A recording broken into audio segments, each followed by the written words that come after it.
फेडेन के साम्राज्य में एक सच्चे भगवान दया द्वारा लाए गए ओरेकल ने पूरे महाद्वीप को उलट दिया। यह खुलासा हुआ कि उसका प्रिय बच्चा प्रकट होगा धरती पर और जल्द ही 5 फूलों में से चुनेंगे जो उसकी परवाह करेगा। उसने घोषणा की कि जो भी फूल उसके बच्चे का दिल जीतेगा उसे अनंत समृद्धि मिलेगी। वर्षों बाद मेलिसा, खुद भगवान की संतान, अपने 5 सुंदर भाग्य के फूलों के सामने खड़ी है। उनमें से एक वह लड़का है जिसका वह इंतजार कर रही थी। 10 साल पहले मेलिसा अत्याचारी ग्रॉस के अर्ल के शासन के तहत जी रही थी। बावजूद इसके कि वह कुलीन रक्त की थी, उसे एक नौकरानी की तरह व्यवहार किया जाता था। यहाँ तक कि महल के स्टाफ द्वारा भी उसे अपमानित और सताया जाता था।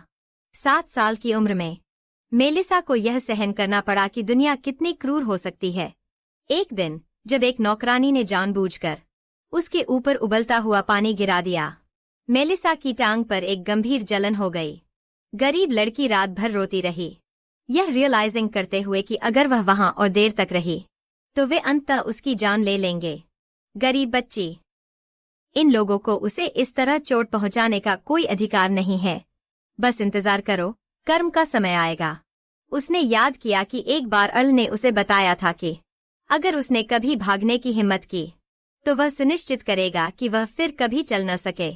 लेकिन एक इंसान कितना सहन कर सकता है, और मेलिसा ने काफी सह लिया है। अपनी चोटों के बावजूद उसने अपनी हिम्मत इकट्ठा की और भाग गई। रात के अंधेरे में मेलिसा 3 दिनों बाद एक हलचल भरे शहर में पहुंच गई। इस समय वह मुश्किल से खड़ी हो पा रही थी। जब वह गिरने ही वाली थी, किसी ने उसे पकड़ लिया। वह एक लड़के की बाहों में थी जो उसकी जिंदगी बदलने वाला था। लड़का सिर से पैर तक ढका हुआ था ताकि उसका चेहरा भी दिखाई न दे। हालांकि उसकी छिपी हुई पहचान उसकी दयालुता को छिपाने में सफल नहीं हुई। उसने उसे एक सैंडविच पेश किया और जब उसने उसकी चोट देखी तो वह भी गुस्सा हो गया। पहली बार किसी ने सच में मेलिसा की परवाह की और इससे उसका दिल खुशी से भर गया। उसने अपनी कृतज्ञता व्यक्त की और किसी की परवाह के लिए रो पड़ी। जब उसने उसकी चोट का इलाज किया, लड़के ने उसे बताया कि उसे बिल्कुल भी चोट नहीं लगनी चाहिए क्योंकि मुस्कुराता चेहरा उसे आंसुओं से बेहतर लगता है। वर्षों तक यह सुनने के बाद कि उसकी शक्ल भयानक है, मेलिसा बेहद खुश है। यह भयानक था, मेलिसा बहुत खुश है कि कोई वास्तव में चाहता है कि वह मुस्कुराए। यह लड़का कितना प्यारा है, वह कौन हो सकता है? जब लड़का जाने वाला था, मेलिसा हैरान थी। जब उसने उससे कहा कि उसके साथ चलो, लड़की को अपना हाथ देते हुए, जो अपनी पूरी जिंदगी अकेली थी। हालांकि चीजें उनके अनुसार नहीं हुईं। जैसे ही उसने उसका हाथ पकड़ने के लिए हाथ बढ़ाया, उनके हाथों के छूने पर एक चमकीला प्रकाश प्रकट हुआ। अचानक उसकी पूरी आकृति बदल गई। उसके हरे बाल चांदी के हो गए और उसकी एक बार की भूरे रंग की आंखें अब समुद्र के रंग की थीं। क्या हुआ? मेलिसा ने यह भी देखा कि लड़का भी प्रभावित हुआ और किसी तरह उसके हाथ को ढकने वाला कपड़ा खिसक गया। उसके हाथ की पीठ पर एक फूल के आकार का निशान प्रकट हुआ। तब अराजकता शुरू हुई जब एक आदमी, जो लड़के का गार्ड निकला, प्रकट हुआ। उसने उसे पकड़ लिया, यह कहते हुए कि गार्ड जल्द ही उन्हें ढूंढ लेंगे अगर वे नहीं गए तो। लड़का उसके खिलाफ संघर्ष कर रहा था, मेलिसा को साथ लाने की इच्छा रखते हुए। तभी धातु के कवच में कुछ सैनिकों ने उसे पकड़ लिया, यह घोषणा करते हुए कि वह ओरेकल की संतान है। भागने की कोशिश में मेलिसा ने लड़के को बुलाया। हालांकि लड़के को भी खींचा जा रहा था और वह बेबस था। इसके बजाय लड़के ने वादा किया कि वह उसके लिए आएगा। उसने कसम खाई कि वह उसके लिए इंतजार करेगी, एक वादा जिसे वह सालों तक निभाएगी। ओरेकल की संतान के रूप में मेलिसा को महल में लाया गया, जहां उसने राजा से मुलाकात की। राजा ने घोषणा की कि वह अलग महल में रहेगी और उसे बाहर जाने की अनुमति नहीं होगी जब तक कि उसकी 17वीं जन्मदिन न आ जाए। छोटी लड़की नाराज थी, अपनी नई प्राप्त स्वतंत्रता को छोड़ना नहीं चाहती थी। उसे बताया गया कि यह उसकी सुरक्षा के लिए है, क्योंकि बहुत से लोग उसकी ओर आकर्षित होंगे। धन के लिए उसे यह भी बताया गया कि एक दिन भाग्य के फूलों में से एक उसके दिल को जीतने के लिए प्रतिस्पर्धा करेगा। उसने तुरंत उस लड़के के बारे में सोचा जिसे उसने मिला था और उसके फूल के आकार के निशान के बारे में। जल्द ही वह अपने नए घर में थी। एक पूरा हवेली केवल उसके लिए, एक ऐसा स्थान जो इतना भव्य था कि यह उसके क्रूर पिता के महल से तुलना नहीं की जा सकती थी, जो उसकी देखभाल करने वाली थी। उसने वादा किया कि राजा तब से उसकी रक्षा करेगा। तब से मेलिसा समृद्ध अलगाव में जीती रही, धन और समृद्धि से घिरी हुई। हालांकि चाहे वह कितनी भी देर तक इंतजार करती, लड़का कभी उसके लिए नहीं आया। लड़का उसके लिए कभी नहीं आया। अपने डर के बावजूद उसने उस पर भरोसा किया। उसे पता था कि लड़के के पास एक फूल के आकार का निशान है, जिसका मतलब है कि वह उसका भाग्य का फूल हो सकता है। इसलिए वे फिर से मिलने के लिए बंधे हुए हैं। वर्तमान में मेलिसा खुद को पाती है, उस पल में जिसका वह इंतजार कर रही थी। उसे पता है कि वह उसके सामने खड़े 5 युवकों में से एक है। मेलिसा भाग्य के 5 फूलों का औपचारिक अभिवादन करती है, अपने के साथ खुद का परिचय देती है। हालांकि उनमें से एक अचानक उसे एक छोटी बच्ची कहकर संबोधित करता है। चांदी के बालों वाला लड़का घोषणा करता है कि वह उम्मीद नहीं कर सकती कि सभी दोस्ताना हों, सिर्फ इसलिए कि वह ओरेकल की संतान है। वाह, पहले प्रभाव के लिए इतना कुछ। मेलिसा तुरंत उसके व्यवहार से नाराज हो जाती है, यह नोट करते हुए कि यह लड़का संभवतः वह नहीं हो सकता जिसे वह ढूंढ रही है, सिर्फ इसलिए कि वह अच्छा दिखता है। इसका मतलब यह नहीं है कि उसे जज करने का अधिकार है।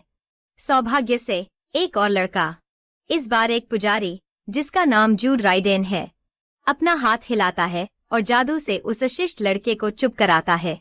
जूड ने बेहतरीन शिष्टाचार का प्रदर्शन किया जब वह मेलिसा का विनम्रता से अभिवादन करता है। चांदी के बालों वाले लड़के की बिना आवाज की शिकायतों के बावजूद जूड प्लेजेंटली बात करना जारी रखता है, सभी को तब से अपना समर्थन देने की पेशकश करता है। फिर वह एक एक करके फूलों का परिचय देता है। पहले फेडेन के पहले राजकुमार से शुरू करते हुए महामहिम बर्नार्ड बेटिस वॉन फेडेन, वह कम बोलने वाले व्यक्ति हैं। अगला है लॉर्ड आदिल असाविग, एक व्यापारी जिसे एक बेफिक्र और दोस्ताना व्यक्ति माना जाता है। वहां डेमेट्री साम्राज्य से मिस्टर लियोन ग्रेग भी हैं, जिन्हें एक सौम्य व्यक्ति के रूप में जाना जाता है, जिनके चेहरे पर कोई शिकन नहीं है। फिर जूड ने मजाक में सभी का परिचय देने का काम खत्म कर दिया। हालांकि उसने जानबूझकर चांदी के बाल वाले मिस्टर लाउडमाउथ का नाम नहीं लिया, जो पादरी के जादू को खत्म करने के लिए अपनी छड़ी निकाली, इस बात से नाराज कि उसे छोड़ दिया गया। यही होता है जब आप पहली मुलाकात में एक महिला का अपमान करते हैं। उसे अपना परिचय देने के लिए मजबूर होना पड़ा, यह घोषणा करते हुए कि वह प्रतिभाशाली जादूगर है, हार्वेंट रोलैंड डीक या हेलिक्स, जैसा कि उसे अक्सर कहा जाता है। लेकिन यह आदमी अपनी अशिष्टता को रोक नहीं सका, इसलिए उसने मेलिसा को मोमबत्ती की लड़की भी कहा, केवल इसलिए कि वह पीली और पतली है। शुक्र है एडेले इतनी दयालु हैं कि उन्होंने हेलिक्स का मुंह बंद कर दिया। एडेले और लियोन फिर मेलिसा के प्रति दयालुता दिखाते हैं, उसे अपनी सेवाएं प्रदान करते हैं। हालांकि भले ही वह अन्य फूलों के साथ हल्की फुल्की बातचीत करती है, मेलिसा राजकुमार बर्नार्ड को स्वीकार करने में हिचकिचाती है। मेलिसा प्रिंस बर्नार्ड को स्वीकार करने में हिचकिचा रही है। जब उनकी आंखें मिलीं, उसने महसूस किया कि वह एक डरावनी आभा फैला रहा था। इस पूरे समय शुक्र है राजा सही समय पर हस्तक्षेप करते हैं। यह सार्वजनिक रूप से ओरेकल के बच्चे का परिचय देने का समय है। अराजकता के बावजूद मेलिसा के लिए केवल एक चीज महत्वपूर्ण है, उस लड़के को ढूंढना जिसे वह खोज रही है। ओरेकल के बच्चे का राज्य में परिचय एक सफलता है। मेलिसा अपनी भूमिका को खूबसूरती से निभाने में सक्षम है, यह उसकी भूमिका का प्रमाण है। नियतवर भी सार्वजनिक निगरानी में प्रकट होते हैं। हालांकि मेलिसा को नर्वस महसूस करने से रोक नहीं पाती, क्योंकि यह पहली बार है जब वह इतनी सारी लोगों से मिल रही है। 10 वर्षों की अलगाव के बाद उसकी सबसे बड़ी समस्या वर्तमान में पहला नृत्य है और उसका निर्धारित साथी प्रिंस बर्नार्ड। भले ही वह प्रिंस के प्रति कितनी भी मित्रवत हो, वह उसे अनदेखा करने और कार्य पर ध्यान केंद्रित करने का निश्चय करता है। इससे मेलिसा की नर्वसनेस और बढ़ जाती है, खासकर क्योंकि वह नहीं चाहती कि वह खुद को शोभा दे। वह किसी को शर्मिंदा नहीं करना चाहती, लेकिन उसकी चिंता के कारण वह लगभग सभी के सामने एक गलती कर देती है। सौभाग्य से बर्नार्ड तुरंत उसकी स्थिति को सुधारने में सक्षम होता है, जिससे वह सभी के न्याय से बच जाती है। जब नृत्य समाप्त होता है, लोग उनके प्रदर्शन के लिए ताली बजाते हैं। मेलिसा उसे धन्यवाद देना चाहती है कि उसने क्या किया, लेकिन वह जल्दी से उससे मुंह मोड़ लेता है, उसे डांटते हुए कि वह ठीक से नृत्य नहीं कर सकती। इससे मेलिसा को अपने बारे में और भी बुरा महसूस होता है। यह अशिष्टता है, कोई भी चेहरे का कार्ड इस व्यवहार को माफ नहीं करेगा। जैसे ही वह अकेली होती है, बॉलरूम में गिद्ध जल्दी से इधर उधर घूमने लगते हैं। मेलिसा के युवा पुरुषों को उसके साथ नृत्य करना है और दरबार की महिलाएं उससे बात करना चाहती हैं। वर्षों की अलगाव के बाद मेलिसा को इतने लोगों के साथ कैसे व्यवहार करना है, यह नहीं पता। सौभाग्य से जूड समय पर आता है। उसके कंधे पर एक मित्रवत हाथ रखते हुए वह उसे सभी दर्शकों से मुक्त कर देता है, कहते हुए कि उसके लिए कोई है जिससे वह मिले। फिर वह उसे बालकनी की ओर ले जाता है, उसे थोड़ी देर आराम करने के लिए कहता है। वह उसके लिए कुछ पीने के लिए अंदर भी जाता है और कुछ केक भी लाता है। यह लड़का बेहद प्यारा है। लेकिन फिर मेलिसा अचानक अंधेरे में अजीब आवाजें सुनती है। वहां कौन से खतरे छिपे हो सकते हैं? किसी कारण से अकेली और असुरक्षित होने के बावजूद मेलिसा आवाजों की जांच करने का निर्णय लेती है। यह एक नशे में धुत नवाब निकला जो एक युवा महिला को परेशान कर रहा है। मेलिसा तुरंत उसकी रक्षा के लिए कूद पड़ती है, लेकिन फिर हमलावर का ध्यान उसकी ओर मुड़ जाता है। वह उसे ओरेकल की संतान के रूप में पहचानता है और जानता है कि अगर वह उसे नियंत्रित कर ले तो वह धन कमा सकता है। जैसे ही वह उसके ऊपर हाथ डालने वाला होता है, एक मजबूत हाथ अचानक उसके घिनौने हाथ को पकड़ लेता है। यह लियोन है और वह बिल्कुल खुश नहीं है। वह तुरंत अपराधी को काबू में कर लेता है, जब तक गार्ड्स नहीं आते और उस आदमी को ले जाते हैं। क्या यह वही दयालु लियोन है जो पहले था? वह सच में डरावना लग रहा है। मेलिसा व्यक्त करती है कि वह कितनी आभारी है कि उसने उसकी जान बचाई। जैसे ही वह देखता है कि उसके हाथ कांप रहे हैं, सदमे के कारण वह नरम हो जाता है और उसका हाथ पकड़ लेता है। वह उसे बताता है कि उसे फिर से इतनी लापरवाह नहीं होना चाहिए, क्योंकि इससे उसे चिंता होती है।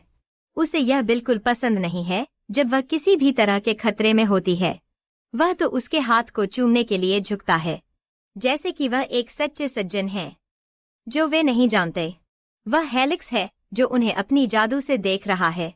इस पूरे समय हेलिक्स उसी क्षण का उपयोग करता है ताकि लियोन और मेलिसा के बीच के मीठे पल को बर्बाद कर सके। उन्हें इस तरह से फ्लर्टिंग करने के लिए बुलाते हुए ऐसे फ्लर्ट करने के लिए उन्हें बुला रही है। वह मेलिसा का मजाक उड़ाता है कि उसने इतनी जल्दी क्यों चुना। वह उसके व्यवहार के बारे में शिकायत करने वाली है, जब उसे एहसास होता है कि वह वास्तव में उसका नाम भूल गई है। हा, गरीब हेलिक्स, ये सारी घमंड और किस लिए? गुस्से में हेलिक्स उसे फिर से मोमबत्ती वाली कहता है। दोनों के बीच फिर से बहस शुरू हो जाती है। एक समय पर लियोन भी बातचीत में खींच लिया जाता है, जब मेलिसा को अपने बात साबित करने के लिए किसी की जरूरत होती है। ठीक उसी समय हेलिक्स अपना ध्यान लियोन की ओर मोड़ता है और बताता है कि उसने उसकी जादू को देख लिया है, कि जब से जूड ने पहले मेलिसा को छोड़ा है, वह लगातार उसे घूर रहा है। अचानक एक गुस्से में लियोन हेलिक्स का मुंह अपने हाथ से ढक देता है। उसने उसे मजबूती से पकड़ रखा है, अपने धोखे से शांत मुस्कान के साथ। कहता है कि उसे परवाह नहीं है कि वह अपनी जादू कैसे इस्तेमाल करता है, जब तक वह उसे इसमें से बाहर रखता है। खैर, दूसरों के मामलों में झांकना ऐसा कुछ करने का कारण बनता है।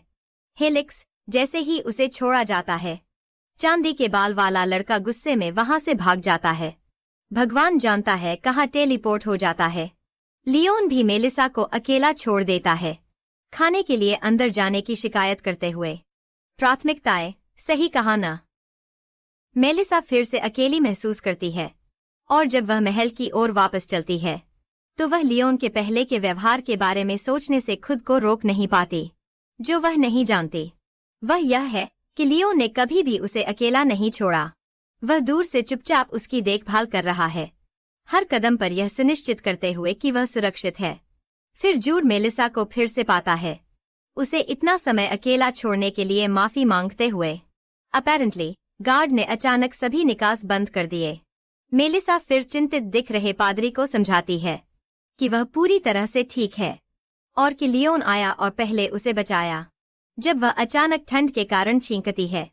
जूड हमेशा की तरह एक सज्जन उसे गर्म रखने के लिए एक चादर का उपयोग करता है और उसे अंदर ले जाता है। थकाऊ दिन के बाद मेलिसा को आखिरकार आराम करने का समय मिलता है। सोनिया उसकी व्यक्तिगत नौकरानी सुनिश्चित करती है कि वह बिस्तर के लिए तैयार है। अपने कमरे से बाहर निकलने से पहले मेलिसा खुद को पाती है, यह सोचते हुए कि सब कुछ कैसे बदल गया है। वह अपनी दराज से एक कपड़ा निकालती है। यह वही कपड़ा है जिसका उपयोग उसके उद्धारकर्ता ने उसकी चोटों का इलाज करने के लिए किया था। वह इसे अपने दिल के करीब पकड़ती है जब वह यह सोचती है कि क्या फूलों से पूछे कि क्या उनमें से कोई उसे अतीत से याद करता है। हालांकि वह इस बात से डरती है कि लड़का जिसे वह खोज रही है वास्तव में उसे भूल गया है। क्या होगा अगर उसे उन कीमती यादों के बारे में कुछ भी याद नहीं है जिन्हें वह पकड़ कर रखे हुए है। अगले सुबह मेलिसा चौंक जाती है जब सोनिया घोषणा करती है कि वह राजमहल में जा रही है 5 फूलों के साथ बातचीत करने के लिए। जब वह वहां पहुंचती है तो उसे यह देखकर आश्चर्य होता है कि उसकी स्थिति ओरेकल की संतान के रूप में सभी से कहीं अधिक ऊंची है, कि यहाँ तक कि रानी भी उसे झुककर सलाम करती है। जब वह अपने नए कमरे में पहुंचती है तो वह अचानक प्रवेश करने में हिचकिचाती है। तभी लॉर्ड आदिल उसे स्वागत करने के लिए आता है। आदिल फिर उसे कमरे के अंदर धकेल देता है, यह इंसिस्टिंग करते हुए कि वह तुरंत इसे देखे। मेलिसा यह देखकर हैरान है कि यह जगह कितनी भव्य है, सबसे स्टाइलिश फर्नीचर और सजावट से भरी हुई। जब वह यह बताती है कि उसे यह कितना पसंद है, आदिल गर्व से बताता है कि वह सभी फर्निशिंग का जिम्मेदार है, यह उसका उपहार है उसके लिए। वह तुरंत उसकी उदारता के लिए धन्यवाद करती है, पूछते हुए कि वह कैसे उसे किसी तरह रीपे कर सकती है। उसकी आश्चर्य के लिए आदिल बस उसके बालों में एक सफेद फूल रखता है, इससे पहले कि वह यह घोषित करे कि उसकी प्यारी चेहरे को देखकर ही उसे संतोष मिलता है। वाह, यह लड़का फ्लर्ट करना जानता है। जब आदिल कमरे से बाहर जाता है तो वह सोचता है कि मेलिसा बहुत भरोसेमंद है। यह जानना कि उसे क्या पसंद है निश्चित रूप से उसके लिए एक लाभ है। जो उसे नहीं पता वह यह है कि जूड उसे देख रहा है जैसे ही वह मेलिसा के कमरे से बाहर निकलता है। खैर, वे बिल्कुल भी संदिग्ध नहीं हैं। क्या नहीं है? जल्द ही यह स्थानांतरण पूरा हो जाता है। हालांकि मेलिसा को पता चलता है कि सोनिया अब व्यस्त रहने वाली है अनुसंधान और तैयारियों में, तो एक नई नौकरानी को उसके साथ रखा जाता है जब सोनिया नहीं हो सकती। नई नौकरानी का नाम अली है, एक खुशमिजाज युवा लड़की जो लेडी मेलिसा की सेवा करने के लिए तैयार लगती है, भले ही मेलिसा अकेली हो कि वह सोनिया के साथ कम समय बिताएगी। उसे पता है कि नए अनुभव उसके लिए अच्छे हैं। उसकी आश्चर्य की बात है, अली उस दिन के काम का आदेश देती है। यह एक धर्मशास्त्र की कक्षा है जिसमें डीज़म के बारे में सीखना है। मेलिसा यह सुनकर बहुत खुश होती है और वह अपने भाग्य के बारे में और जानना चाहती है। भले ही वह ओरेकल की संतान हो, उसे अपने भाग्य के बारे में बहुत कम पता है। वह जितना हो सके सीखने के लिए दृढ़ संकल्पित है ताकि कोई उसे फिर से नियंत्रित न कर सके। जल्द ही मेलिसा और अली पुस्तकालय पहुंचते हैं। मेलिसा है विशाल पुस्तक संग्रह से तुरंत मंत्रमुग्ध हो जाती है, जबकि अली धर्मशास्त्र के शिक्षक को खोजने के लिए बाहर जाती है। वह फिर किताबें चुनने के लिए छोड़ दी जाती है अपनी खुशी के अनुसार। जैसे ही वह एक खास भारी किताब के लिए बढ़ती है, वह अनजाने में पीछे की ओर झुक जाती है। वह खुद को गिरते हुए महसूस करती है और बुरी गिरावट के लिए तैयार हो रही है। सौभाग्य से कोई उसे पकड़ लेता है और वह कोई और नहीं बल्कि जूड है। पादरी यह सुनिश्चित करता है कि वह ठीक है हालांकि मेलिसा थोड़ी घबराई हुई है क्योंकि वह कितनी शर्मिंदा है, फिर भी वह अपनी आभार व्यक्त करती है। तब यह खुलासा होता है कि जूड धर्मशास्त्र का शिक्षक है जिसे वह अंशकालिक पादरी के लिए इंतजार कर रही थी। अंशकालिक भाग्य का फूल और अब अंशकालिक शिक्षक, यह आदमी और क्या नहीं कर सकता। हालांकि वे तुरंत अपनी पाठशाला शुरू करने के बजाय जूड उसे बगीचे में ले जाता है। वह उसे वहां लगाए गए दुर्लभ फूलों की सुंदरता दिखाना चाहता है। मेलिसा इस अद्भुत दृश्य से बहुत प्रभावित होती है। जूड फिर उसे बताता है कि वह इन फूलों की तरह है जिन्हें कोई नहीं चुनता। हालांकि वे दुर्लभ हैं और बहुत महंगे हैं। इसका कारण यह है कि हर कोई उन्हें बगीचे में देख सकता है जो स्पष्ट और खुला है।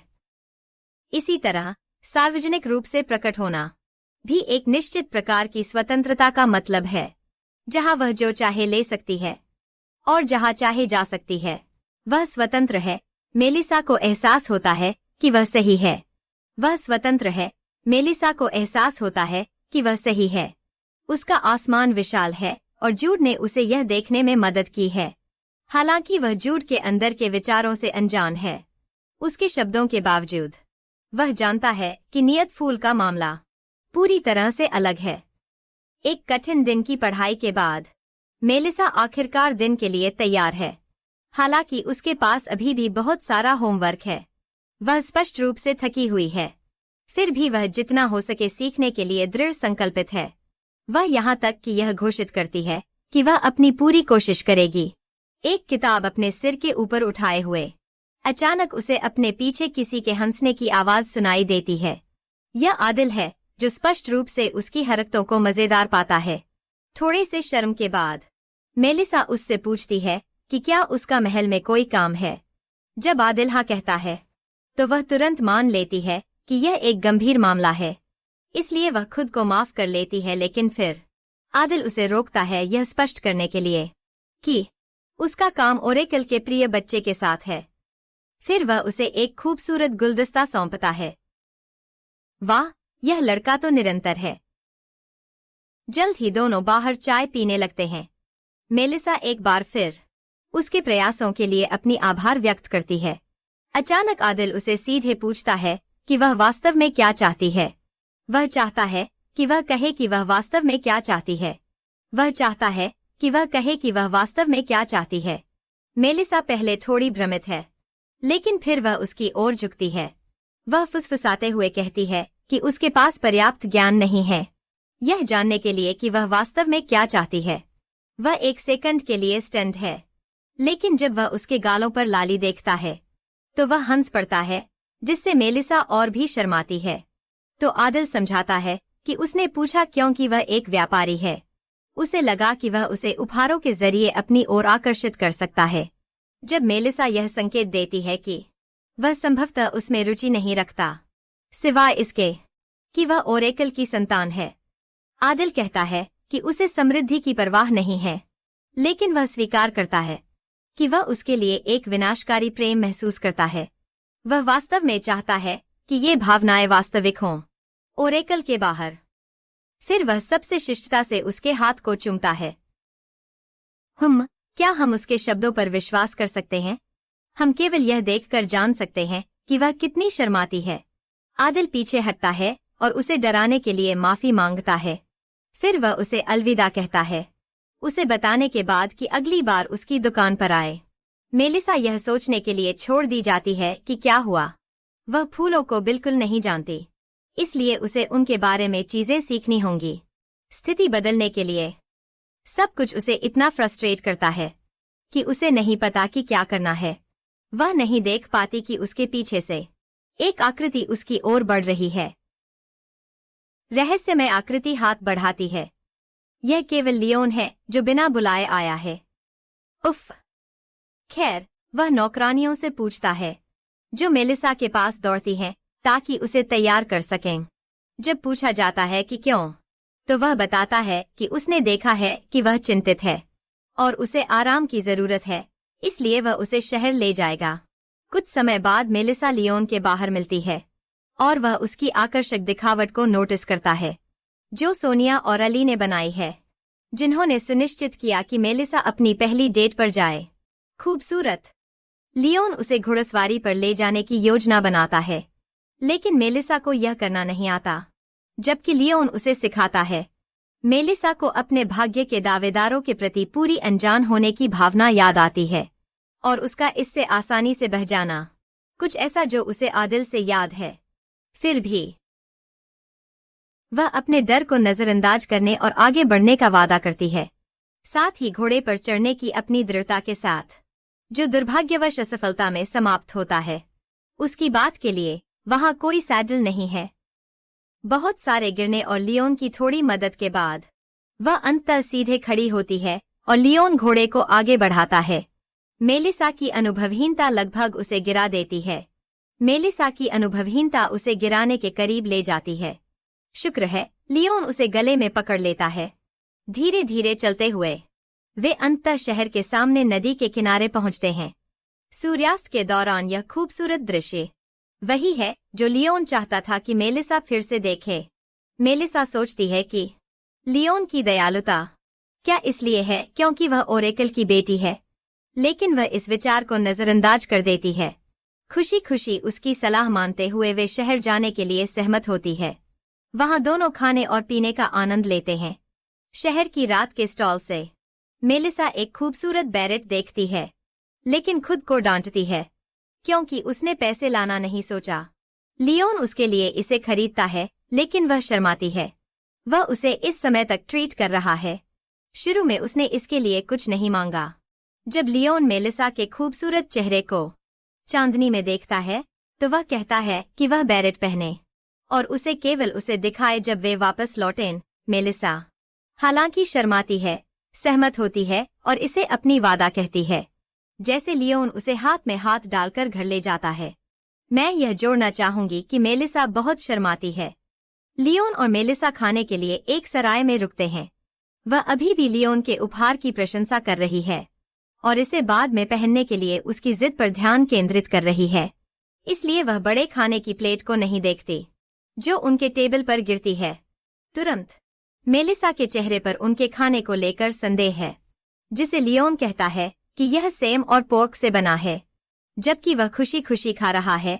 मेलिसा को कुछ संदेह है, यह उसके लिए अनएपेटाइजिंग लग रहा है। लियोन जोर देता है कि इसका स्वाद शानदार है, और कुछ आंतरिक विचार विमर्श के बाद मेलिसा इसे एक मौका देती है और यह जानकर हैरान होती है कि यह वास्तव में स्वादिष्ट है। उसकी भूख लौट आई है। वह लियोन के साथ स्वादिष्ट भोजन के बारे में उत्साहित हो जाती है। वह उसके साथ कुछ दिलचस्प तथ्य भी साझा करता है। जाहिर है यह डिश स्वादिष्ट है और इसका कोई अप्रिय गंध नहीं है, क्योंकि मांस का खून सही तरीके से निकाला गया था। और भी कसाई का दामाद एक निष्कासित पादरी था, इसलिए मांस को पवित्र जादू से शुद्ध किया गया है। लियोन का उस जगह के बारे में ज्ञान मेलिसा को सही ढंग से यह मानने पर मजबूर करता है कि यह उसका पसंदीदा गुप्त स्थान है। लेकिन अब जब वह भी इसे जानती है, लियोन कहता है कि यह अब उनका रहस्य है। बेचारी मेलिसा इतनी घबराई हुई हो जाती है कि वह बेतरतीबी से धमकी देती है कि वह खाना अकेले खा लेगी। अगर लियोन ऐसा करता रहा तो क्या तुम सच में करोगी, मेलिसा? खैर, लियोन उस जगह के बारे में थोड़ा सतर्क लगता है, लेकिन यह इतना सूक्ष्म है कि मेलिसा नहीं देखती। इसके बाद दोनों टहलने निकलते हैं, जहां लियोन खेल खेल में मेलिसा को गले लगाता है और उसे ज्यादा देर तक उसमें रहने के लिए चिढ़ाता है। बाद में एक झिझकती हुई मेलिसा बताती है कि कितना देर हो गया है और पूछती है जब वे फिर से घर जाएंगे। वे लियोन के घोड़े पर सवारी करते हैं और यात्रा के दौरान लियोन पूछता है कि क्या वह खुश है। वह सहमति देती है। फिर लियोन उससे वादा कराता है कि वह शहर तभी आएगी जब वह उसके साथ हो। उसे अपने करीब रखते हुए ध्यान रहे। कहता है कि वह नहीं चाहता कि उसे नुकसान पहुंचे। मेलिसा तब से अपने बाहर जाने के नियम के साथ रह रही है, इसलिए उसने अपनी यात्रा का सच में आनंद लिया। वह यह भी समझती है और जानती है कि वह स्वतंत्रता से आनंद ले पा रही है, क्योंकि लियोन उसके साथ है, जबकि वह उसके उपहार को पकड़े हुए है। मेलिसा लियोन का धन्यवाद करती है। इस बीच हम प्रिंस बर्नार्ड को देखते हैं, जो कि फीके फूलों में से एक है। कुछ स्पष्ट रूप से परेशान करने वाली रिपोर्ट प्राप्त करता है जो ओरेकल के बच्चे के बारे में है। और फीके फूल स्पष्ट रूप से निराश हैं। कोई केवल यह सोच सकता है कि वह रिपोर्ट वास्तव में किस बारे में है। सोनिया और अली मेलिसा का स्वागत करते हैं। जब लियोन उसे घर छोड़ने के बाद तुरंत वापस लौट जाता है, यह देखने के बाद कि वह अपनी दासियों के साथ है। जब दोनों जा रहे थे, मेलिसा लियोन को बुलाती है और फिर से उसे देखने की उम्मीद व्यक्त करती है। लियोन शांति से उसे शुभ रात्रि कहता है। फिर लियोन अपनी हुड पहनता है और महल से बाहर निकलता है।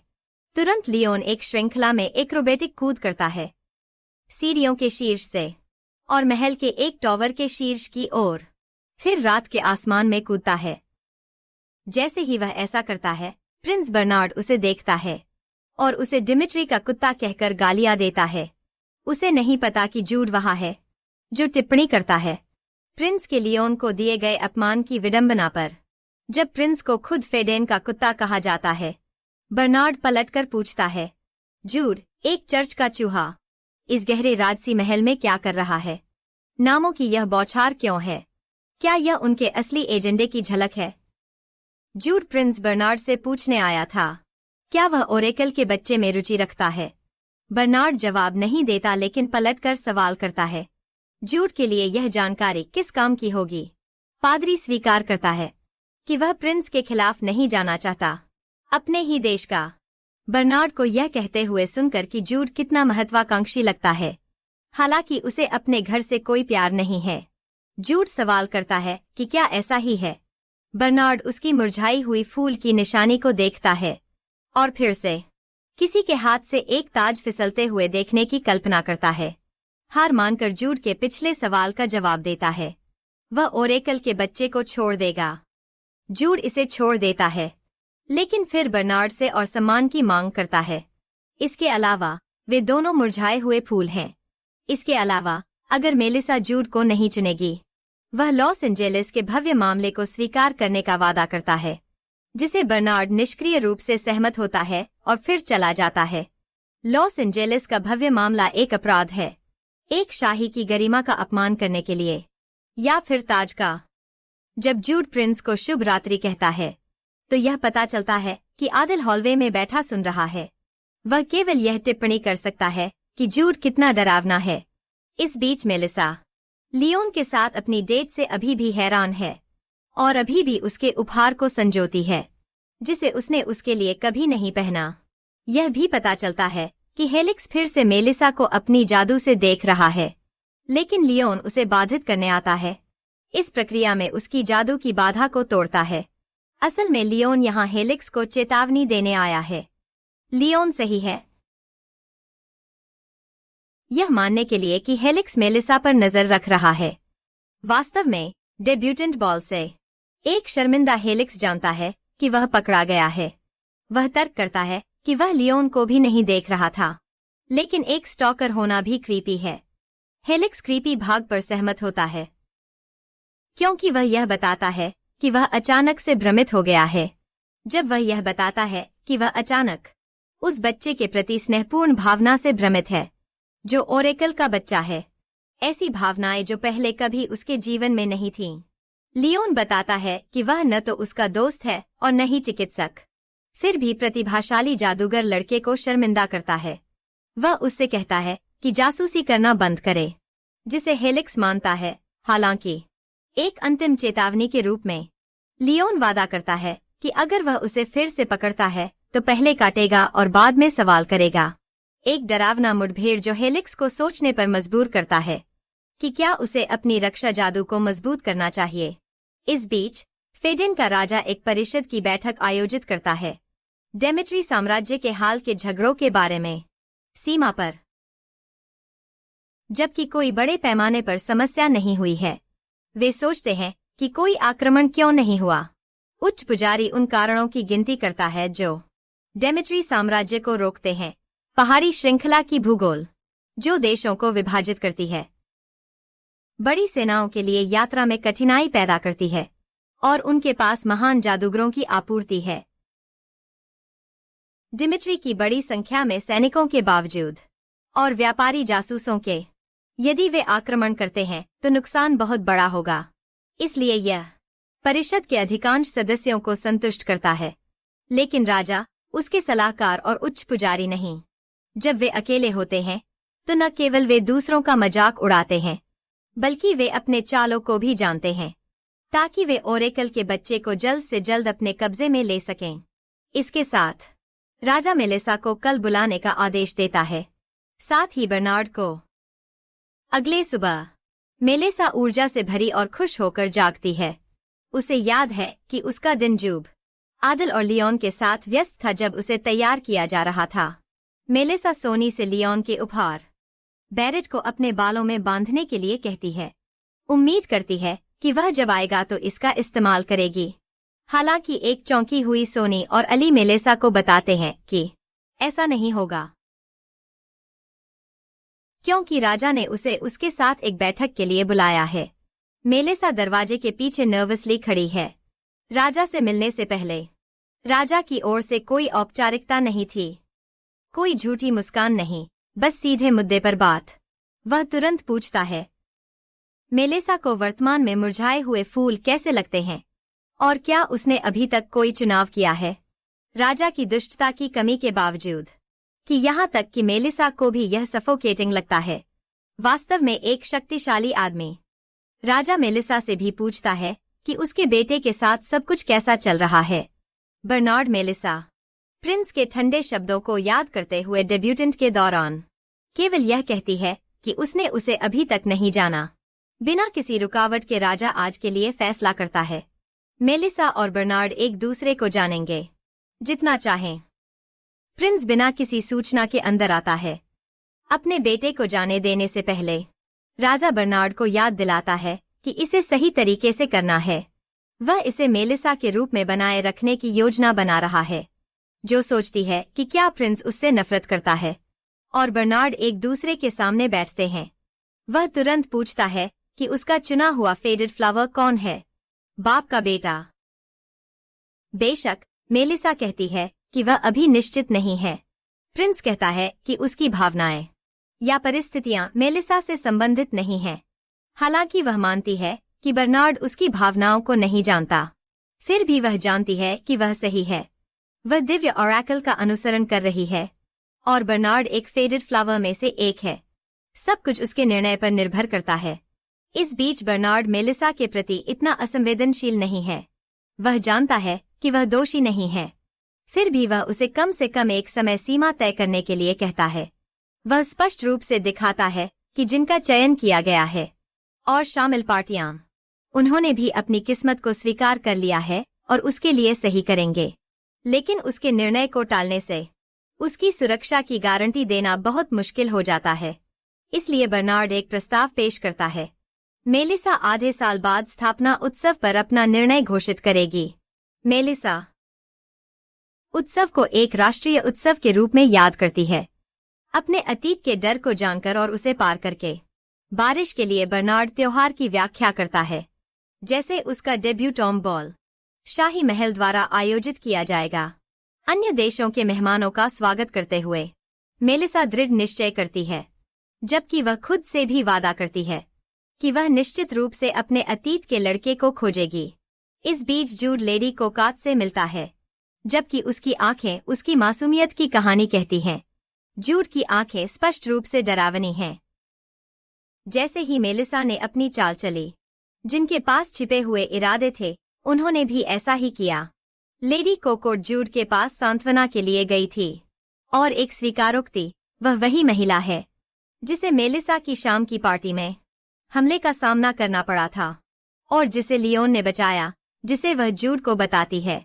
हालांकि अपनी कहानी के दौरान वह ऐसा दिखाती है जैसे लियोन ने उसे नजरअंदाज किया, केवल इसलिए क्योंकि मेलिसा वहां थी। और लियोन के बीच स्नेह का पल, एक मुरझाए हुए फूल और ओरेकल के बच्चे के साथ, उसे ऐसा महसूस कराने के लिए काफी था कि वह अस्तित्वहीन है। सब कुछ जूड को उसके लिए महसूस कराने की कोशिश में वह अपने खुले हाथों के पीछे उसकी प्रतिक्रिया भी देखती है, अपनी कथित रोने के दौरान, और मासूमियत का नाटक करती है। और जूड के बारे में सोचते हुए लज्जित होती है, जो उसके लिए वहां एकमात्र है। हे भगवान, मेरा मतलब है, जो दर्दनाक अनुभव तुमने सहा उसके लिए माफी चाहता हूँ। लेकिन क्या पिक मी गर्ल है जूड? दूसरी ओर जूड इस पूरे समय सहमति दे रहा है, न तो असली भावना दिखाते हुए और न ही लेडी कोकोट को बुरा महसूस कराते हुए। जब वह पादरी की स्पष्ट नरम सुनने वाली पक्ष के लिए आश्वस्त होकर चली जाती है, जूड की आंखें ठंडी और दूर हो जाती हैं। क्या कहानी में कोई ऐसा है जिसका कोई छिपा हुआ मकसद न हो? खैर, मेलिसा के विचार बर्नार्ड के प्रति उसके वादे के चारों ओर घूमते हैं, एक मुरझाए हुए फूल को चुनने के लिए। सुंदर बारिश के त्योहार पर आधे साल बाद वास्तव में वह सोच रही है कि 5 में से किसे अलग करना है। उसका पुराना बचपन का उद्धारक निकलता है। वह जूड के साथ अपनी लेक्चर के दौरान ध्यान भटक रही है। वह इसे नोटिस करता है और उसके लिए ट्यूटर को रोक देता है।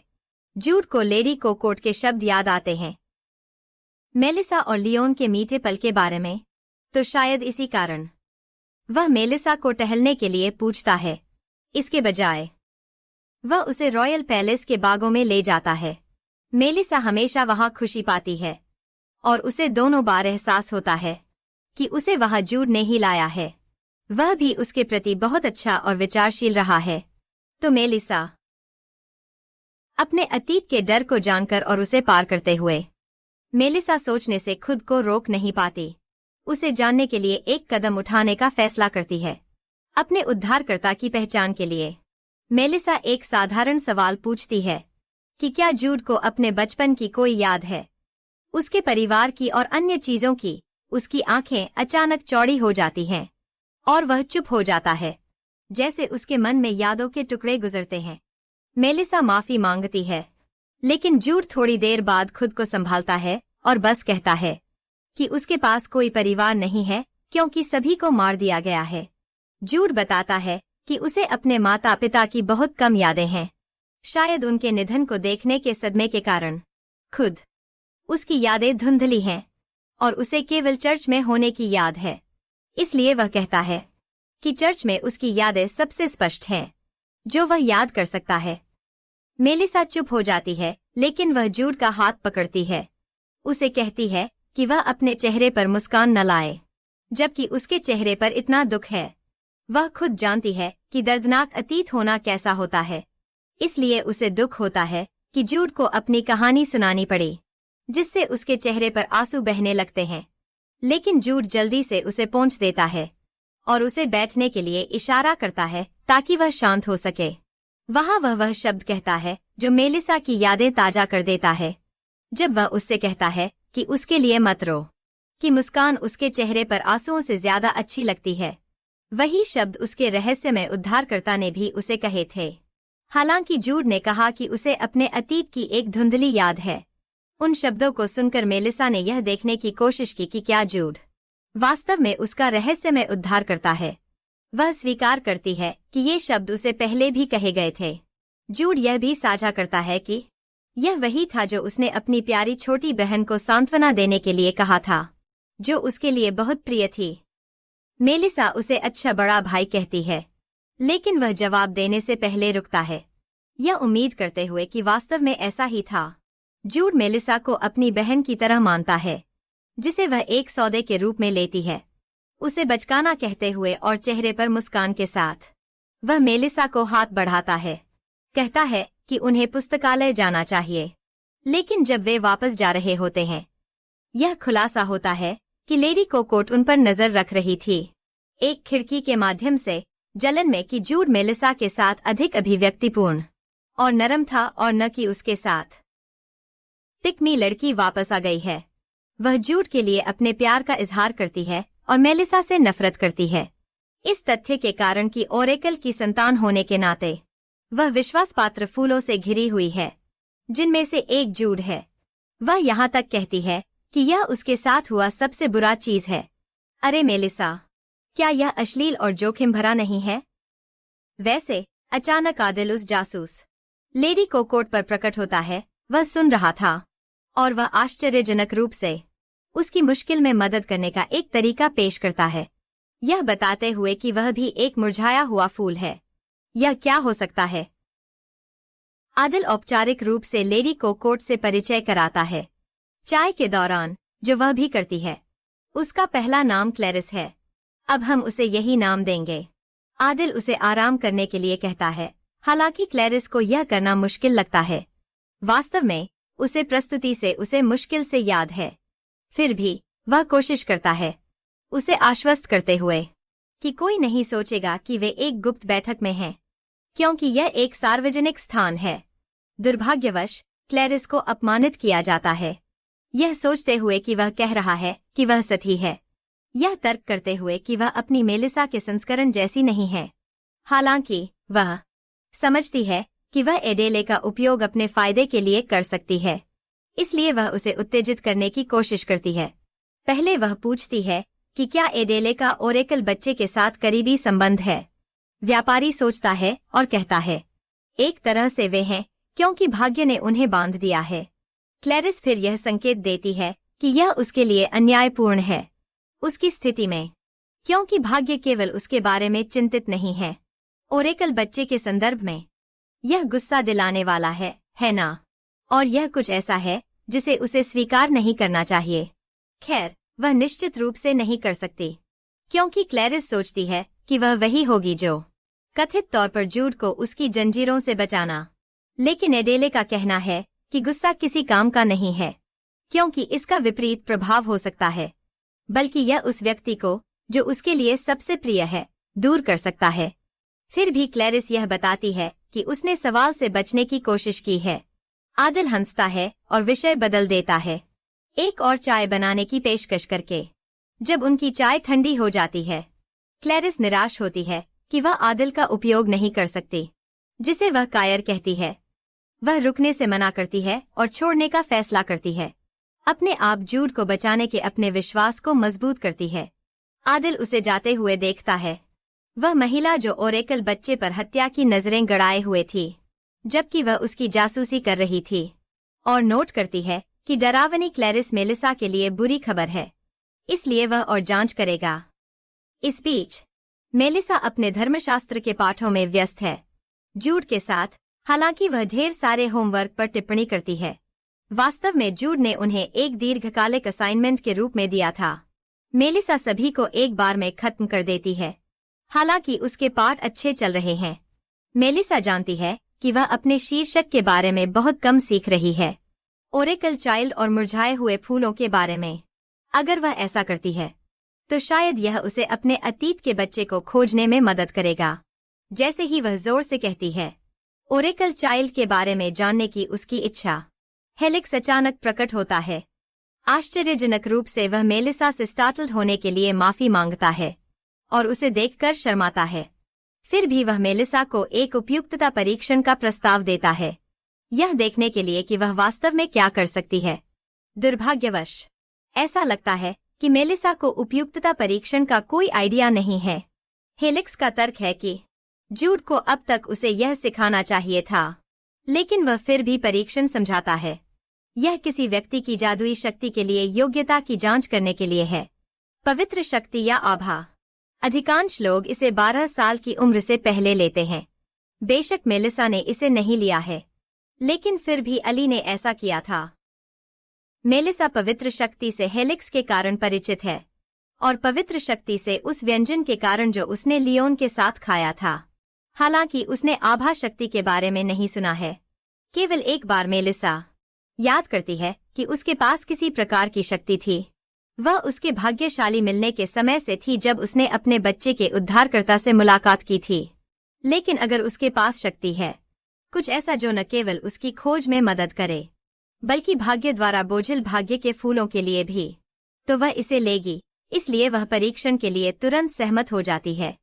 मेलिसा इतनी उत्साही है। वास्तव में वह जोर से वूहू कहती है, जो तुरंत हेलिक्स के चिढ़ाने का विषय बन जाता है। इतना कि गरीब मेलिसा रोने लगती है। लेकिन वास्तव में यह प्रकट होता है कि यह केवल हेलिक्स के अधिक सोचने वाले मन में था। मेलिसा खुद उसे इस पर बुलाती है, कहती है कि वह हेलिक्स की स्पष्टता की सराहना करती है, जिससे जादूगर को एहसास होता है कि मेलिसा उसे समझती है। जैसे पहले कोई और नहीं समझा। परीक्षा से पहले वह सभी शक्ति प्रकारों की व्याख्या करता है। मूल रूप से तत्वीय जादू मंत्रों के लिए जादुई शक्ति की आवश्यकता होती है। पवित्र शक्ति पवित्र जादू के लिए होती है, जैसे चिकित्सा या बाधाएं। अंत में आभा वह शक्ति है जो आपके शरीर या हथियार को घेरती है, एक ताकत बढ़ाने वाले के रूप में, और यह तीनों में सबसे दुर्लभ है। मेलिसा पूछती है, क्या किसी व्यक्ति के पास एक से अधिक हो सकता है? लेकिन हेलिक्स बताता है कि यह दुर्लभ है। शक्ति के विभिन्न स्रोत होते हैं, इसलिए शरीर आमतौर पर केवल एक के लिए अनुकूलित होते हैं, जैसे कि उसकी जादुई शक्ति में। मेलिसा यह भी समझती है अली के माध्यम से कि कुछ लोगों की जादुई शक्ति कमजोर होती है, विशेष रूप से निम्न जाति के नागरिकों से, जिससे मेलिसा यह सवाल करती है कि क्या वह अपनी शक्ति का उपयोग कर सकती है, जबकि वह एक काउंट के परिवार से है। इस पूरे समय हेलिक्स उसके लिए दुखी होता है, इतनी देर तक दुनिया से बंद रहने के लिए। इसलिए वह उसे परीक्षा के लिए एक बेसिन पकड़ने के लिए कहता है, लेकिन जल्दी से उसे चेतावनी देता है कि यह एक महंगा है। हेलिक्स उसे थोड़ा चिढ़ाने का फैसला करता है और जादू का उपयोग करके उसे धीरे से अपनी ओर उठाता है। धीरे से वह उसे बेसिन पकड़ने के लिए मार्गदर्शित करता है, और एक सफेद रोशनी की चमक, और उसमें से पानी से चमकते कण निकलते हैं। जैसे जैसे पानी धीरे धीरे मेलिसा की जादू को प्रकट करता है, हेलिक्स तुरंत इसे दिव्य शक्ति के रूप में आंकता है, क्योंकि वह ओरेकल की संतान है। हालांकि राज्य का सबसे प्रतिभाशाली जादूगर भी सोचता है कि उनके चारों ओर तैरते हुए चमकदार धूल के कण मेलिसा क्या हो सकते हैं। वह भी इतनी बेक पर कि पूछती है, क्या वह भी दिव्य जादू का उपयोग कर सकती है? हेलिक्स गर्व से जवाब देता है, केवल अगर वह उसके स्तर तक पहुंच सके। मेलिसा खुशी से कूदती है और अचानक उसे गले लगाती है, जिससे उसकी आत्मविश्वास एक शर्मीली लाली में बदल जाती है। अपनी शांति बनाए रखते हुए हेलिक्स उसके सिर के ऊपर हाथ फेरता है, सोचते हुए कि शायद उसके पास एक शक्ति है जो वह खुद से भी अधिक बड़ी है। हाँ हेलिक्स, हम सभी जानते हैं कि तुम उसे प्यारी मानते हो, क्योंकि वह सच में प्यारी है, लेकिन यह शक्ति हमारी जिज्ञासा को जगाती है। यह क्या हो सकती है? जैसे जैसे समय बीतता है, मेलिसा हेलिक्स को अलविदा कहती है और उसकी मदद के लिए आभार व्यक्त करती है कि उसने उसे अपने कुछ हिस्सों को खोजने में मदद की, जो उसे आगे के रास्ते को देखने का मार्ग प्रशस्त करेगा। हेलिक्स इसे टाल देता है, कहते हुए कि वह केवल ओरेकल की संतान की शक्ति जानने के लिए उत्सुक था। मेलिसा सोचने से खुद को रोक नहीं पाती, क्या उसकी दया सच्ची है, या क्या यह सिर्फ इसलिए है क्योंकि वह ओरेकल की संतान है? फिर भी वह हेलिक्स के बचपन के बारे में पूछने का साहस जुटाती है, विषय में अचानक बदलाव से हैरान होकर। हेलिक्स पूछता है कि वह क्या जानना चाहती है। मेलिसा असली कारण छुपाती है। वह नहीं चाहती कि वह उस बच्चे के बारे में जान जाए जिससे वह 10 साल पहले मिली थी। डरती है कि वह इसका फायदा उठा सकता है। सौभाग्य से हेलिक्स उसे कारण के बारे में ज्यादा नहीं पूछता। इसके बजाय वह साझा करता है कि वह बचपन में सिर्फ एक आम आदमी था, लेकिन अपनी असाधारण जादुई शक्ति के कारण जादू टॉवर ने उसे गोद ले लिया और उसकी आधी शक्ति को सील कर दिया, ताकि वह नियंत्रण से बाहर न हो जाए और पूरे राज्य को नष्ट न कर दे। इस कारण से उसकी अधिकांश यादें भी सील कर दी गईं। मेलिसा सोच नहीं सकती कि यह कितना दर्दनाक होगा। मेलिसा सोच भी नहीं सकती कि यह कितना दर्दनाक है, कितना डरावना होगा बिना अतीत के जीना। लेकिन वह बस खुश है कि वह अब उसके साथ सुरक्षित है। हेलिक्स की आंखें निश्चित रूप से चौड़ी हो गईं। उसने कभी उम्मीद नहीं की थी कि कोई उसके लिए इतनी परवाह करेगा जितनी वह करती है। वह शायद इसे नहीं कहेगा, लेकिन हम उसके चेहरे के लाल होने से बता सकते हैं। मूड हल्का करने के लिए हेलिक्स मजाक करता है कि उसे साम्राज्य को नष्ट करने की परवाह नहीं थी। तब वे दोनों हंसते हैं और कुछ ही क्षणों बाद हेलिक्स अपनी जादू से गायब हो जाता है। ठीक उसी समय जब मेलिसा मुड़ती है, वह किसी को देखती है जो उन्हें पूरे समय से देख रहा था। क्लैरिस, काउंट कोकोटे की बेटी, उसे ठंडी दुश्मन जैसी आंखों से घूरती है। मेलिसा का चेहरा चमक उठता है। उसे याद आता है कि उसने इस लड़की को बॉल में देखा था, लेकिन क्लैरिस ऐसा व्यवहार करती है जैसे उसे बिल्कुल भी पहचानती नहीं। सच में यह लड़की क्या कर रही है? क्लैरिस उसे शिष्टता से नमस्ते कहती है और पिछले बार उसे बचाने के लिए आभार व्यक्त करती है। इस बीच मेलिसा विषय बदलने की कोशिश करती है ताकि क्लैरिस के लिए उस दर्दनाक घटना का जिक्र न हो। मौके का फायदा उठाते हुए क्लैरिस महल के बाहरी हिस्से में एक फव्वारे का जिक्र करती है और मेलिसा को पिकनिक के लिए आमंत्रित करती है। क्लैरिस के उसे बेहतर जानने की कितनी उत्सुकता है यह देखकर मेलिसा खुशी खुशी आमंत्रण स्वीकार कर लेती है। उस रात जब मेलिसा स्नान कर रही होती है, वह अपनी नौकरानियों को क्लैरिस के आमंत्रण का जिक्र करती है। वे खुश होती हैं कि वह एक नई दोस्त बना रही है और इस विचार से मेलिसा पिकनिक के लिए और भी उत्साहित हो जाती है। हालांकि जैसे ही अली कमरे से बाहर जाती है, वह एक रहस्यमय व्यक्ति को एक लिफाफा देती है। वाह, यह निराशाजनक है। मैंने कभी नहीं सोचा नौकरानी इस तरह की चीजों में शामिल होगी। बेचारी मेलिसा, वो पूरी तरह अनजान है। 2 दिन बाद मेलिसा और क्लैरिस फव्वारे की ओर जाती हैं, कुछ सैनिकों के साथ। हालांकि यह एक मजेदार पिकनिक होनी चाहिए। मेलिसा को अजीब तरह से अकेलापन महसूस होता है। थोड़ी देर चलने के बाद क्लैरिस अचानक अपनी छाता मेलिसा की ओर झूलती है और एक जादुई बाधा उसे फंसा लेती है। ठीक उसी समय एक शाही सैनिक मेलिसा की रक्षा के लिए बढ़ता है। एक और सैनिक उसे गिरा देता है। इस बीच महल में लियोन मेलिसा की नौकरानियों से मिलता है और मेलिसा के ठिकाने के बारे में पूछता है। सोनिया सच बताती है, जिससे लियोन चिंतित हो जाता है क्योंकि आसमान बादलों से भरा है। जंगल में वापस मेलिसा विनती करती है, पूछती है कि क्या उसने कुछ गलत किया है जिससे उसे यह सब सहना पड़ रहा है। क्लैरिस जोर से कहती है कि यह उसके बारे में नहीं है, यह जूड के बारे में है। वह मेलिसा को उससे दूर रहने की चेतावनी देती है, कहती है कि वह उसका सब कुछ है, जबकि मेलिसा के चारों ओर हर लड़का है। यहाँ तक कि क्लैरिस उसके बालों को पकड़ रही है। मेलिसा हार मानने से इनकार करती है। वह अपने विश्वास में दृढ़ रहती है। इस बार वह फीकी फूल का सामना करेगी, निराश। क्लैरिस उसके बालों को छोड़ देती है और चल देती है। वह ठंडे स्वर में मेलिसा को चेतावनी देती है कि हाल ही में पहाड़ों में भेड़ियों ने निवास करना शुरू किया है। डर मेलिसा को पकड़ लेता है, जैसे वह बार बार क्लैरिस का नाम पुकारती है, लेकिन यह बेकार है। क्लैरिस चल देती है, उसे पीछे छोड़ते हुए। बेचारी मेलिसा, ब्रह्मांड उस लड़की के लिए कुछ गंभीर कर्मा बना रहा होगा, क्योंकि उसे यह सब मिलना चाहिए। क्लैरिस का कहना है कि मेलिसा देवताओं की प्रिय है और उसे उनके जीवन में बसाकर उसे छीनने का कोई हक नहीं है। वह मेलिसा को मजबूर करती है कि वह अब से जूड से दूर रहे। माफ करना प्यारी, जूड किसी का नहीं है। यह तो एक नई स्तर की भ्रांति है, लड़की।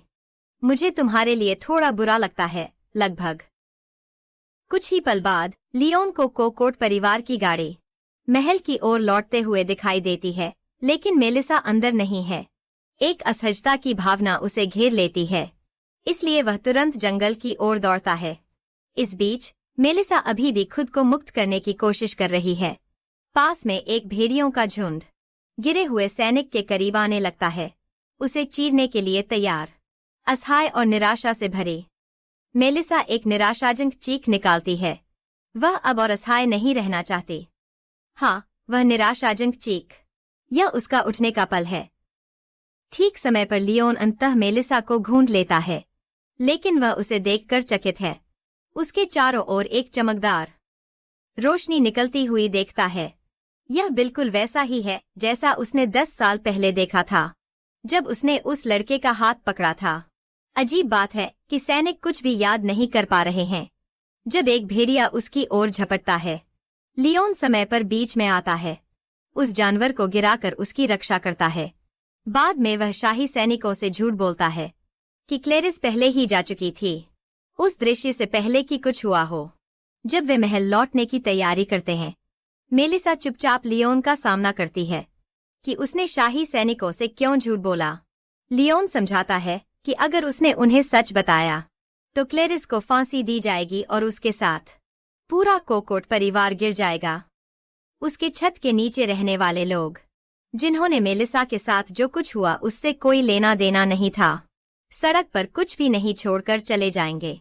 मेलिसा बहस करने की कोशिश करती है, कहती है कि वह राजा से दया की प्रार्थना कर सकती है, लेकिन लियोन धीरे से उसे रोकता है। वह समझाता है कि अगर सच बाहर आया तो दुनिया चुप नहीं बैठेगी। लोग क्लेरिस के लिए सजा की मांग करेंगे और न ही राजा इसे रोक सकेगा। जब यह शुरू होता है, मेलिसा चुप हो जाती है। सब कुछ का बोझ उस पर बैठ जाता है। उसकी अंदरूनी संघर्ष को महसूस करते हुए लियोन धीरे से जोड़ता है कि उसने केवल इसलिए झूठ बोला क्योंकि उसे पता था कि यही वह अंत है जो वह चाहती थी, भले ही व्यक्तिगत रूप से कि उसे क्लेरिस की फांसी देखने में कोई समस्या होगी। और बस ऐसे ही बूम, नया पसंदीदा पात्र अनलॉक हुआ। लियोन सिर्फ बहादुर नहीं है, वह भावनात्मक रूप से भी बुद्धिमान है। हम निश्चित रूप से इसे और देखना पसंद करेंगे। कुछ ही क्षण बाद मेलिसा अपनी कमरे में सुरक्षित वापस है, लियोन द्वारा एस्कॉर्टेड। इस बीच क्लेरिस एक पैनिक में है क्योंकि खबर उसे पहुंची है कि मेलिसा जिंदा घर पहुंच गई। वह जानती है कि इसका क्या मतलब हो सकता है, परिणाम, नतीजे। और फिर भी उसने यह किया। उसने अपनी खुद की बर्बादी पर हस्ताक्षर कर दिए।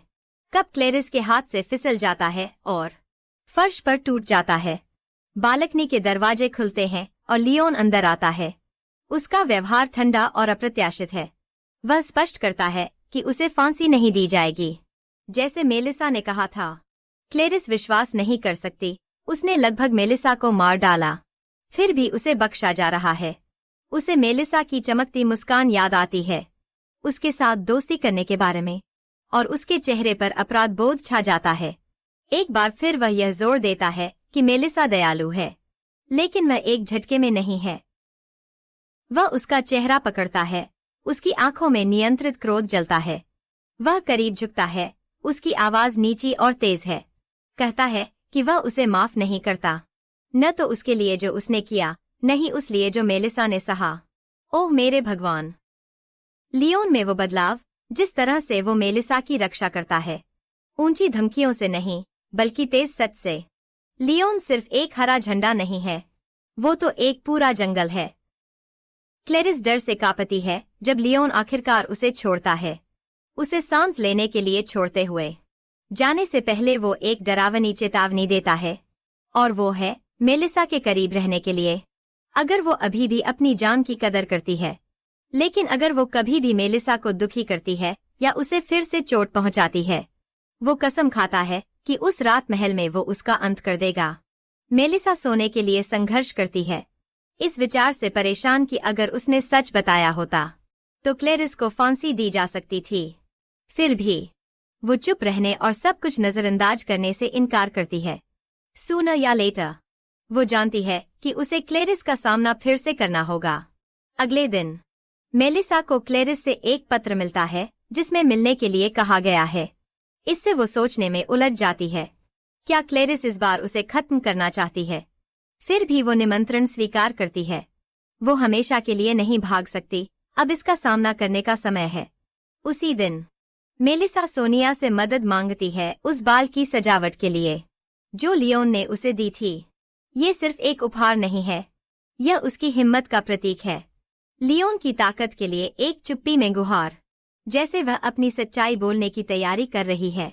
उसी दिन मेलिसा आदिल से मिलती है। वह बताता है कि उसे क्लेरिस के बारे में पता है और बस देखना चाहता है कि उनके बीच बातचीत कैसे आगे बढ़ेगी। जैसे मेलिसा आदिल पर नजर रखती है, क्लेरिस चुपचाप करीब आती है। अचानक एक तेज हरकत के साथ मेलिसा चौंक जाती है और खुद को बचाने की कोशिश करती है, लेकिन इसके बजाय क्लेरिस घुटनों के बल गिरकर माफी मांगती है। मेलिसा भ्रमित महसूस करती है और आदिल की ओर देखती है, जो आराम से बैठा है, और उसे आश्वस्त करता है कि वह कुछ नहीं करेगा। वह कहता है कि वह बस उसके साथ रहने आया है, ताकि वह क्लेरिस के साथ अकेले होने पर असहज न महसूस करे। ठीक है, क्या हम एक पल के लिए आदिल की विचारशीलता की सराहना कर सकते हैं? जैसे सच में बस मेलिसा के साथ रहने के लिए आना, ताकि वह क्लेरिस के साथ अकेला न महसूस करे। यह सच में प्यारा है। मेलिसा को एहसास होता है कि आदिल जानता है कि कल क्या हुआ। क्लेरिस की संभावित सजा के बारे में चिंतित। आदिल उसे आश्वस्त करता है कि उसका काम सिर्फ बातचीत तक सीमित है और वह क्लेरिस के बारे में एक शब्द भी नहीं कहेगा, और वह क्लेरिस द्वारा किए गए काम के बारे में एक शब्द भी नहीं कहेगा। मेलिसा को राहत महसूस होती है। वह आदिल पर इतना भरोसा करती है कि अब उसे विश्वास है। क्लेरिस का सामना करते हुए वह स्थिर नजर से यह स्पष्ट करती है कि उन्हें बात करनी है, एक रानी की तरह बात करना जो तैयार है। इस बार क्लेरिस स्वीकार करती है कि वह जूड से प्यार करती है, मेलिसा के आने से पहले से ही, लेकिन यह हमेशा एक तरफा था। यह रहस्य उद्घाटन मेलिसा और आदिल दोनों को पूरी तरह से चकित कर देता है। क्लेरिस आगे बढ़ती है, उसकी आवाज में भावना के साथ, समझाते हुए कि उसके लिए जूड एक संत की तरह है। उसके बाल उसे वसंत की पहली खिली हुई हरी रंग की याद दिलाते हैं। उसकी आंखें खुली नीले आसमान की तरह स्पष्ट और खूबसूरत हैं, और वह दयालु मुस्कान उसके दिल को हर बार धड़कने पर मजबूर कर देती है। और इसलिए जूड जैसे किसी के योग्य बनने की इच्छा में क्लेरिस ने एक व्यवसाय शुरू करने में अपने ज्ञान को डाला, जो कि उच्च वर्ग की महिलाओं के लिए सौंदर्य उत्पादों और फैशन पर केंद्रित है। समय के साथ उसने कंपनी की सफलता को बढ़ाया और इसके लाभों से उसने चर्च को उदार दान देना शुरू किया। प्रसिद्ध कोको ड्रेसमेकिंग हाउस और हाल के वर्षों में उभरते कॉस्मेटिक ब्रांड, क्लेरिस इन्हें लगातार चला रही है। और यह सब ताकि जूड आराम से और स्वस्थ रह सके। फिर से मंदिर में मेलिसा अकेली रह गई, क्लेरिस की भक्ति की गहराई से हैरान। अब यह साफ है कि क्लेरिस का हर कदम एक जीवन तैयार करने के लिए था, जो जूड को सांसारिक दुनिया में वापस स्वागत करने के लिए था। अगर वह कभी लौटने का चुनाव करे, वह इसे इतनी बेताबी से चाहती थी कि यह उसे गुस्सा दिला देता था, यह देखकर कि जूड अपनी किस्मत से कितना बंधा हुआ था, जैसे एक मुरझाए हुए फूल की तरह। मेलिसा को एहसास होता है कि जबकि उसने खुद को सार्वजनिक नजर से अलग रखा, बाकी सब अपने अपने जीवन जीने में व्यस्त थे। अगर वह पहले ही स्पॉटलाइट में आई होती, अगर उसने पहले किसी को चुना होता, तो शायद क्लेरिस और जूड इतनी आसानी से उसके द्वारा मैनिपुलेटेड नहीं होते। ओरेकल की संतान क्लेरिस अब डर से कांपती है, यह स्वीकार करते हुए कि उसने केवल तब अपनी क्रियाओं की गंभीरता को समझा और अपनी मूर्खता की गहराई को जब उसकी अपनी जिंदगी दांव पर थी। वह स्वीकार करती है कि तब तक जो गलती उसने की थी वह पहले ही अपरिवर्तनीय थी, और इसके साथ ही क्लेरिस दिल से माफी मांगती है, मेलिसा को इतनी डरावनी अनुभव से गुजरने के लिए। कहती है कि वह अपनी क्रियाओं के लिए कोई भी सजा स्वीकार करेगी। मेलिसा बेशक अभी भी गुस्से में है और गहरे सदमे में है, लेकिन सबसे ज्यादा उसे क्लेरिस के लिए भारी उदासी महसूस होती है। फिर भी उसने ठान लिया है कि एक सजा होगी। उस दोपहर बाद एडेले चुपचाप सजा पर विचार करता है। मेलिसा ने क्लेरिस को जो सजा दी है वह उसे बहुत हल्की लगती है, किसी के लिए जिसने उसे लगभग मार डाला। इसी बीच जैसे ही मेलिसा शांत पानी में देखती है, उसे अपने बचपन का एक दर्दनाक पल याद आता है। तहखाने में बंद, केवल एक छोटे से पानी की प्लेट के साथ, भूख से कांपते हुए उसके पास इसे पीने के अलावा कोई विकल्प नहीं था। अचानक मेलिसा को मतली का एक लहर महसूस होता है। जैसे ही वह अपने सामने के फव्वारे को देखती है, सौभाग्य से आदिल उसे पकड़ लेता है, ठीक पहले कि वह जमीन पर गिर जाए। उसकी आंखों में डर देखकर वह उसे सुरक्षा से अपने बाहों में लपेट लेता है, उसे याद दिलाते हुए कि जब उसे जरूरत हो तो दूसरों पर झुकना ठीक है। रुको, यह तो सीधे एक फिल्म से है। जबकि वह धीरे से उसके चेहरे को हाथ में लेता है, वह सॉफ्टली फुसफुसाता है कि वह उसकी कमजोरी को उठाना चाहता है ताकि उसे अकेले वह सहन न करना पड़े। सच में कौन नहीं पिघलेगा। हम इस तरह की मिठास के लिए पूरी तरह से यहाँ हैं। स्थिर समर्थन। उस रात आदिल का सहायक उसके कार्यालय में प्रवेश करता है और चुपचाप उसे एक लिफाफा सौंपता है। अंदर मेलिसा को मिली जगह की रिपोर्ट है। जब वह सामग्री को स्कैन करता है तो उसका चेहरा अंधेरा हो जाता है। अब कोई शक नहीं है, ओरेकल के बच्चे का जन्मस्थान ग्रॉस परिवार के क्षेत्र में है। जब एडेले विस्तृत रिपोर्ट पढ़ता है, वह रिपोर्ट को फर्श पर फेंक देता है। इस कहानी में और भी कुछ होना चाहिए। वह इसे महसूस कर सकता है और अब पहले से ज्यादा वह सच्चाई को उजागर करने के लिए दृढ़ संकल्पित है। ग्रॉस परिवार की चुप्पी के पीछे। इस बीच महल में क्लैरिस अब मेलिसा की व्यक्तिगत ट्यूटर के रूप में कार्य करती है। उच्च शिक्षा और सामाजिक शिष्टाचार में यह उसकी सजा का हिस्सा है। वर्षों तक मेलिसा को दुनिया से अलग रखा गया। उसे केवल न्यूनतम शिक्षा दी गई ताकि वह महल की दीवारों के बाहर की जिंदगी के बारे में ज्यादा जिज्ञासु न हो जाए।